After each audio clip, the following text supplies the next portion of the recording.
Today I'm going to show you how to add an editable text field to a master slide in PowerPoint.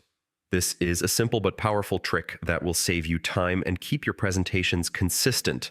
When you're building a deck, it can be frustrating to copy and paste text boxes on every single slide.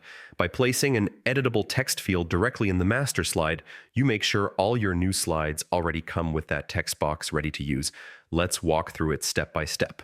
First, open your PowerPoint file and head over to the View tab at the top. From there, select Slide Master. This will open up the Master Slide view, which controls the layouts for your entire presentation. Now, in the Slide Master ribbon, click on Insert Placeholder, and then choose Text. You'll see a text placeholder box appear. Simply click and drag to draw it anywhere you want on the slide.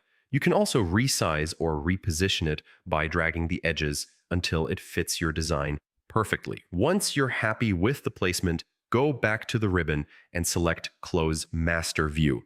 That takes you back to your normal slides. From now on, every time you create a new slide using that layout, you'll see the editable text field automatically included. All you have to do is click inside and start typing. No more repetitive formatting or extra work. And that's it. You've just made your presentation workflow a lot faster and more professional. If this guide helped you, make sure to keep exploring these little PowerPoint hacks. They really add up to save time and make your slides look clean. Thanks for watching, and I'll see you in the next tutorial.